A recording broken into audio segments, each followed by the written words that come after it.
I stood frozen in the narrow street, where the cobblestones reflected the dim yellow light from the cafe across the road. Our rental car had disappeared from sight, leaving me behind with trembling legs and a growing sense of confusion swelling in my chest. Mark's laughter and that of his friends still echoed in my mind, like a blade cutting into my pride. "He can't possibly have done that," I muttered, gripping my purse tightly as if it were the only thing anchoring me to reality.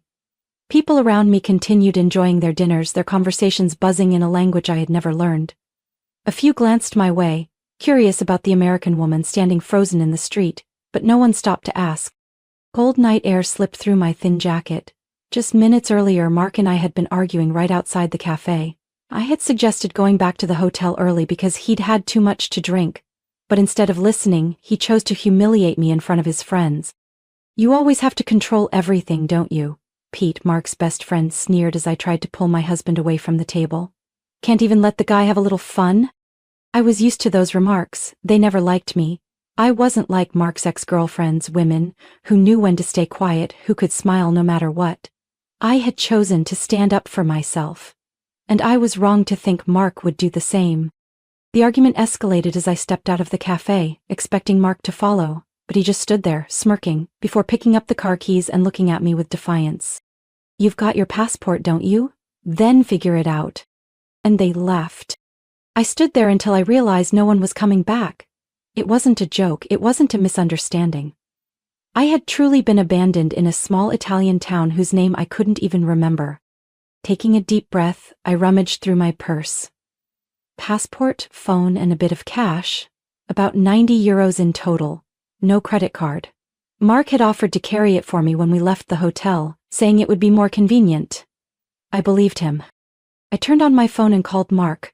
1 ring, 2 rings. On the third, the call was declined. I tried again. This time it rang once, then went to voicemail. My chest tightened. I called Pete, then Daniel, then anyone I could remember being in that car. No one answered. I opened the messaging app, my fingers trembling as I typed. "Mark, don't do this. Please come back." Message sent. But no reply. Despair began to rise, but I forced it down. This wasn't the time to panic. I needed to find somewhere to stay for the night. At least until I could figure out what to do next. I rolled my suitcase, the only thing left by my side, and started walking down the street. A small wooden sign hanging on the old stone wall caught my eye. Pensione Rosa. A budget inn.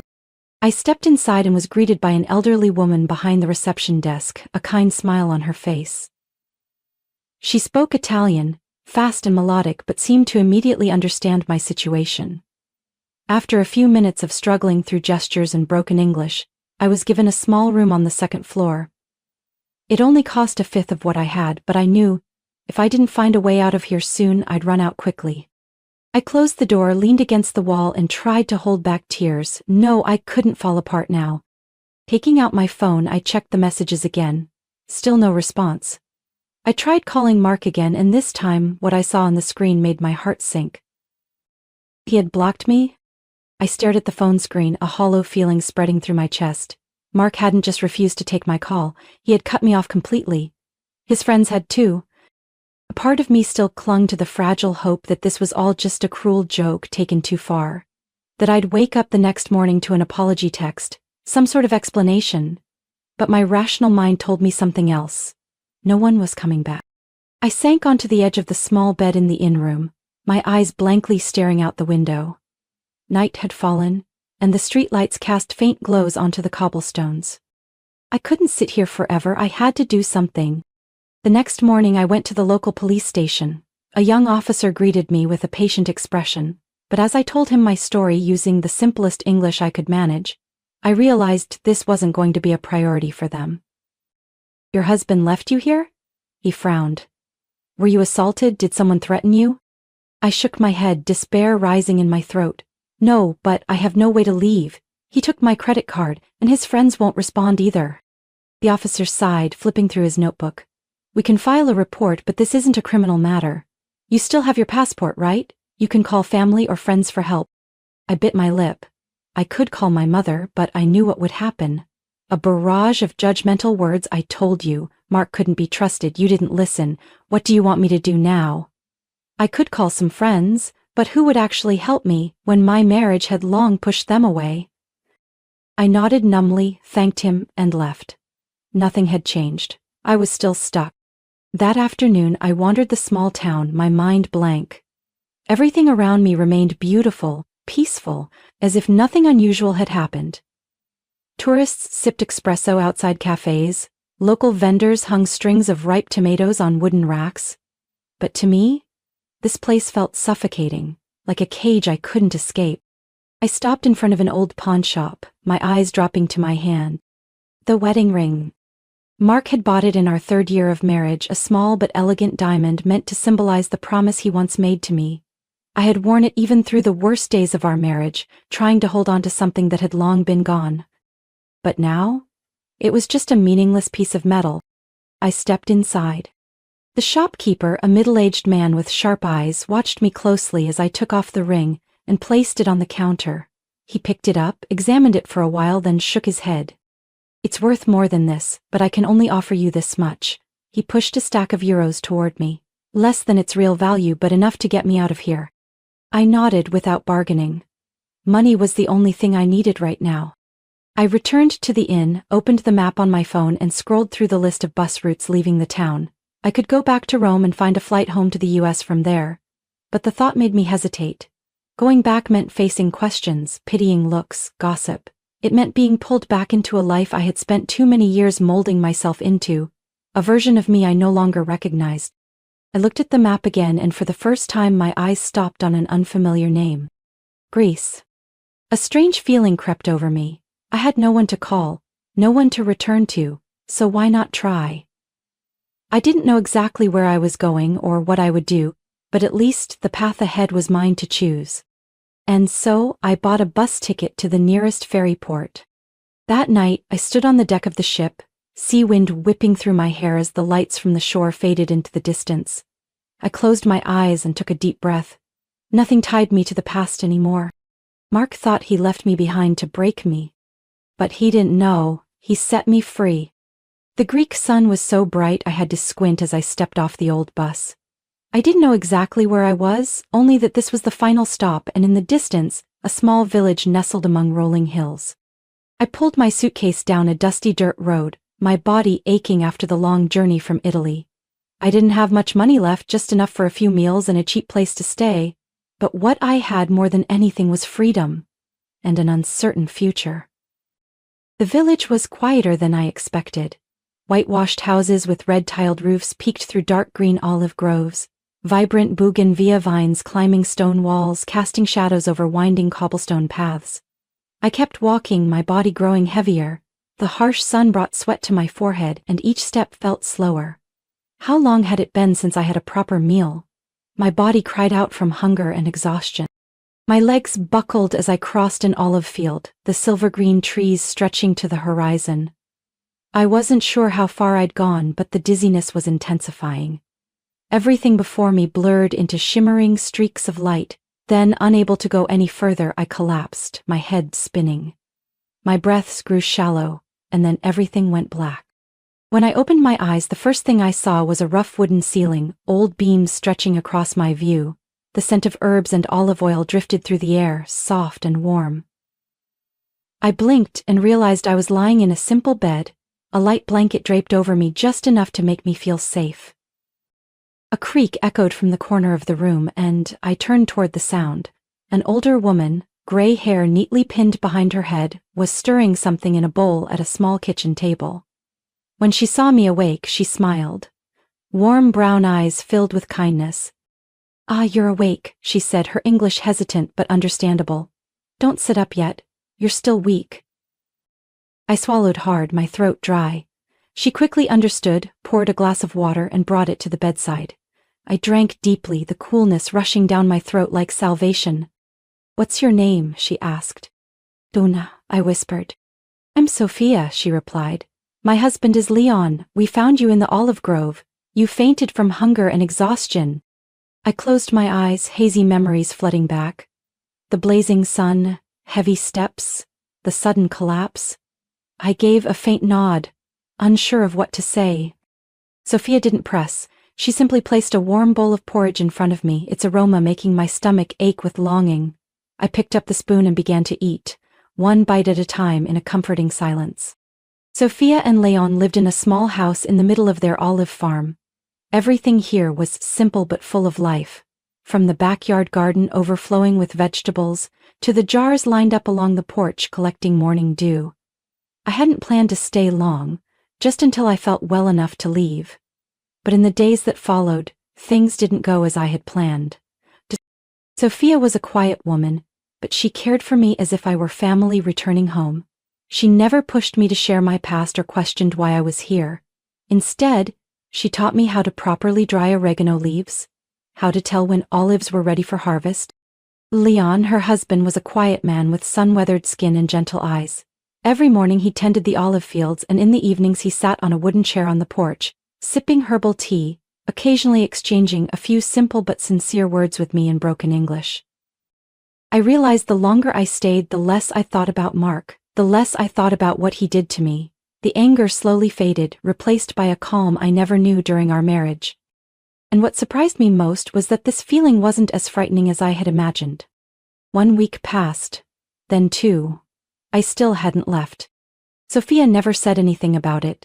One afternoon, as I helped her rinse freshly picked vegetables, she simply placed a new apron on the kitchen table, a wordless sign.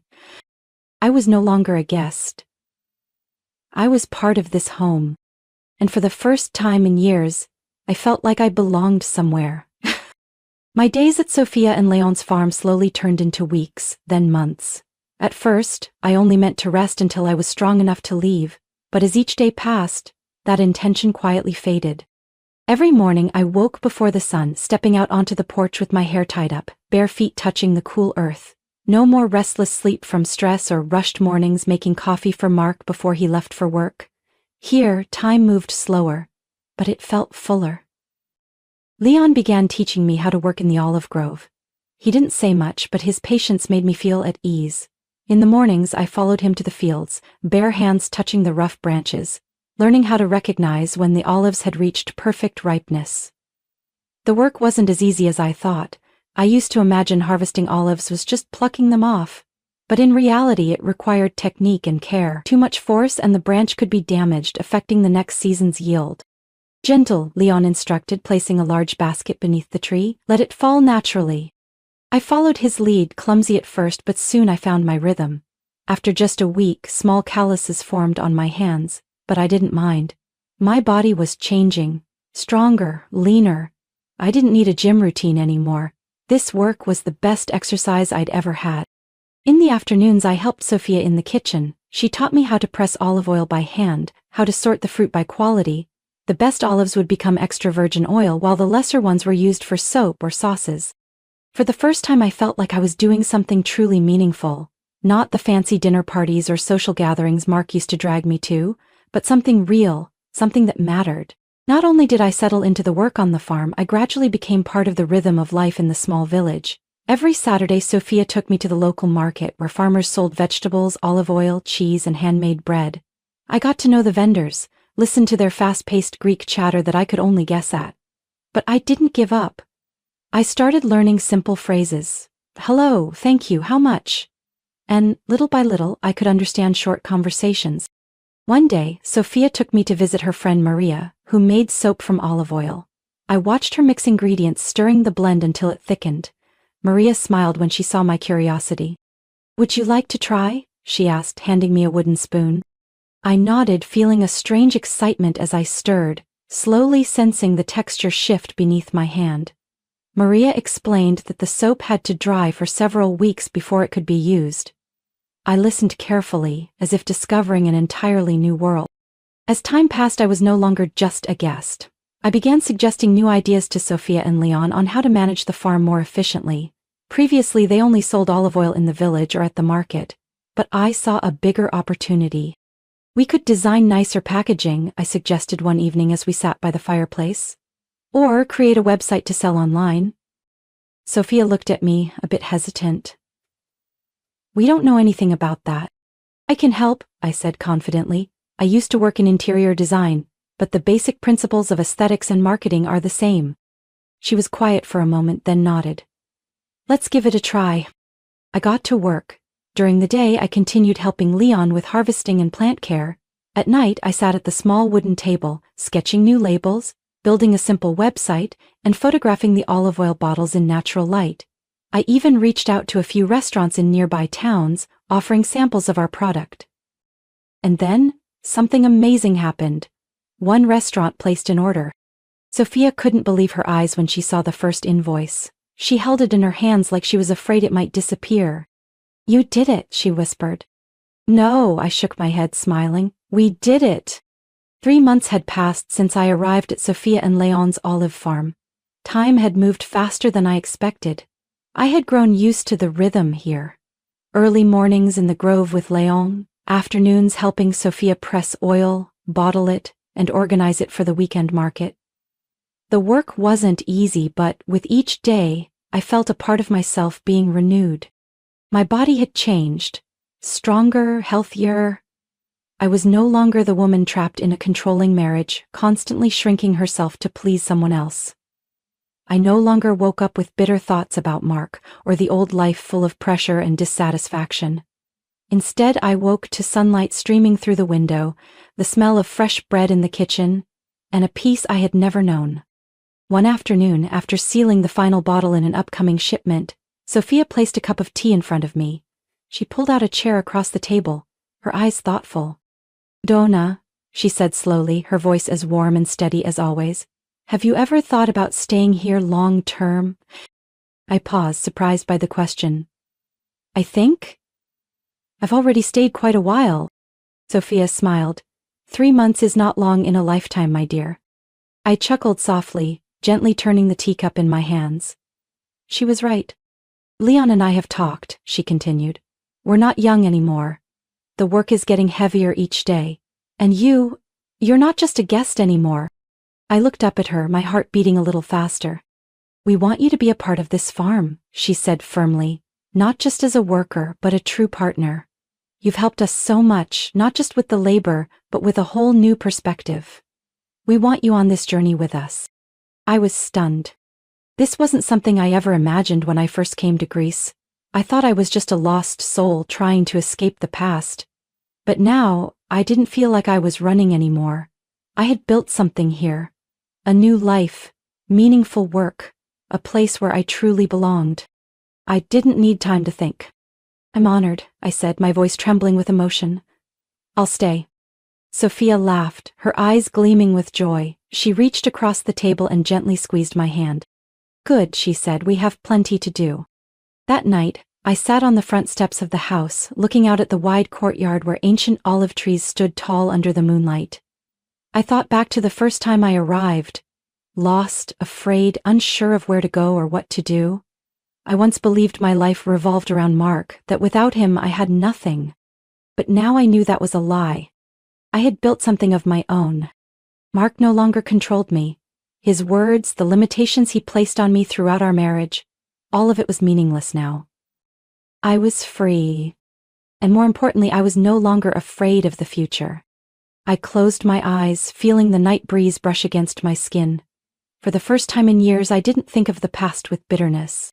I only thought of tomorrow, and tomorrow, I knew I would wake up, keep working, keep living the new life I had chosen. The afternoon at the farm was as peaceful as any other. I was inspecting freshly pressed olive oil bottles, sunlight streaming through the porch roof casting a soft glow across the wooden table. Sophia sat beside me, carefully arranging labels, occasionally looking up with a satisfied smile. Everything felt in place. I had found the peace I never had in my old marriage. But I didn't know that peace was about to be shaken. An engine rumbled outside the farm gate. I frowned. Hardly anyone drove out here. Most villagers walked or used small trucks for deliveries. I stood up, wiped my hands on my apron and stepped outside. A sleek black car stopped in the dusty courtyard. When the door opened, my heart froze. "Mark." He stepped out, still carrying the same air of confidence, sleeves of his expensive shirt casually rolled up, chinos perfectly pressed, leather shoes polished to a shine. But what sent a chill down my spine was the look in his eyes. Not anger, not sadness, but the gaze of someone convinced he would win. I said nothing, I just stood there, waiting. Finally found you, Mark said, his voice as steady as ever. Had to hire a private investigator, Donna. Do you know how much trouble you've caused me? I folded my arms, keeping my voice calm. What are you doing here? He let out a dry laugh, stepping closer. We're going home. I raised an eyebrow. Which home exactly? He sighed like he was speaking to a stubborn child. Don't do this, Donna. This little tantrum has gone on long enough. You know you don't belong here. You're running away, but you can't run forever. I clenched my fists, but didn't flinch. You think this is a tantrum? I gave a short laugh. Mark, you left me in a strange town with no money, no way to contact anyone, and now that I've built a new life on my own, you show up to drag me back? His eyes darkened. I was wrong to leave you, I admit that. His voice was slow, deliberate. But you can't be serious about this. Working on a farm? Selling olive oil? He chuckled. Donna, you don't belong in this kind of life. I didn't blink. Then where do you think I belong? At home, he said firmly. Back to the life we built for years. Do you know how many people have asked me about you? Friends, coworkers? They all want to know why you disappeared. It's embarrassing. I gave a quiet laugh, feeling the irritation rising in my chest. Ah, so it's not because you missed me. It's because I embarrassed you. Mark gritted his teeth. You're acting like I'm the worst person in the world. No, I said. You're not evil. But you're selfish. You always saw me as part of your plan, never once really caring about what I wanted. He shook his head, frustration flashing in his eyes. Donna, be realistic. Staying here isn't an option. I took a step back and reached into my jacket pocket, pulling out a folder I had prepared long ago. Mark stared at it. What's this? I handed it to him, divorce papers. His face darkened. You've got to be kidding. No. I looked him straight in the eyes. I've already signed them, it just needs your signature. I don't belong to that old life anymore. He stood silent for a long moment. I saw his jaw tighten, his fists clench, but he said nothing. Donna, his voice dropped low, you'll regret this. I took a deep breath, feeling the soft breeze against my skin. Maybe, but I'd rather regret my own choices than live in regret because someone else decided my life for me.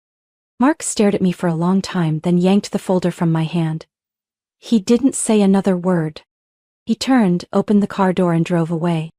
I stood there, watching the car disappear down the dusty road. A gentle hand rested on my shoulder. I turned to see Sophia standing there, her eyes filled with strength and understanding. Are you okay? She asked. I nodded, and for the first time in my life I truly felt free. The sun was setting behind the olive trees, casting a soft orange glow across the fields. I stood on the porch, holding a cup of herbal tea, feeling its warmth spread through my fingers. Down the hill, Sophia and Leon were checking the latest batch of pressed olive oil in the storage shed.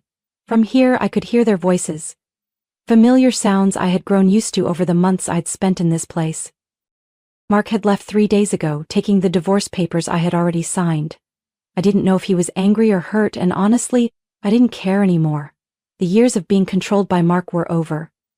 And the most surprising thing was, I didn't feel any sense of loss. Not even a little. I was no longer the fragile woman who once believed love meant enduring everything. I had found myself in these olive fields, in the scent of herbs drifting through the window each morning, in the warm sunsets beside Sophia, in every golden drop of oil we poured into bottles for the market. I had found a new life, and I wouldn't trade it for one I no longer belonged to. Donna, give me a hand, Sophia called from behind. I set down the cup and walked quickly into the yard. In front of me were sacks full of freshly harvested olives ready to be taken to the pressing shed. Together, Sophia and I moved them inside, the olives rolling across the wooden floor, filling the air with the fresh scent of the new season. This batch will be heading to the market this weekend, Sophia said, wiping her brow. I heard a big restaurant from Athens wants to buy in bulk. I smiled. We'd come a long way since I first arrived. At the beginning, our olive oil was only sold within the village, but with a few packaging and marketing changes I had suggested, our product had started catching the attention of bigger restaurants and shops. Sophia looked at me, her eyes filled with pride. Donna, do you know something? If it weren't for you, this farm wouldn't have grown the way it has. I shook my head with a small smile. No, I just played a small part. Without you and Leon I wouldn't have had any chance at all. She patted my shoulder. Well, I'm very glad you chose to stay. And I knew she meant it. And I was glad I made that choice too. On Saturday morning, I went to the market with Leon and Sophia. The place bustled with colorful stalls, fresh vegetables, warm bread, handmade cheese, and jars of golden honey. We arranged our olive oil bottles on the table, neatly placing the new labels I had designed. I never imagined I'd one day be selling olive oil in a Greek market, but in that moment, I felt happier than I had ever been. A young woman walked up, picked up a bottle, and read the label curiously. "Where is this made?" she asked in English. I smiled. "Right at a farm not far from here. We hand harvest and press it ourselves." She nodded, eyeing me closely. "You don't look like a local." I smiled again. "I'm not. But this place is home now." She looked surprised for a moment, then smiled back. "Well, I'll try a bottle." I wrapped it in a paper bag, took the money and thanked her. As she walked away, I felt a warmth bloom in my chest. I used to think I was just someone lost, drifting with no direction. But now, I had a place in this community. I was part of the farm, part of this small village, part of a circle of people who welcomed me without judgment. That evening, back at the farm, I stepped out onto the porch and took a deep breath. The air was cool, filled with the scent of jasmine and olives carried by the breeze. I looked up at the star-filled sky, peace settling over me like a blanket. Mark tried to keep me in his world, but he was the one who pushed me here. If he hadn't left me in Italy that day, I might still be living a life I didn't belong to. But now, I had found myself. I was no longer the Donna I used to be. I had become someone else, strong, independent, and finally, free. And I knew that tomorrow when the sun rose, I would step into the orchard again, feel the earth beneath my feet, brush my hands against the rustling olive leaves, and keep building the life I had chosen, one no one else controlled. Donna's journey wasn't just about betrayal, it was about rediscovery. From a woman trapped in a controlling marriage, she turned heartbreak into strength and found true meaning in a foreign land. Sometimes what feels like loss opens new doors, making us stronger, freer. Donna chose not to return to her past, but to build a life she truly owned. That's the power of rebirth. What do you think of Donna's journey? Would you be brave enough to leave the past behind and seek a new life like she did? Share your thoughts in the comments. And don't forget to follow the channel for more inspiring stories about life and family.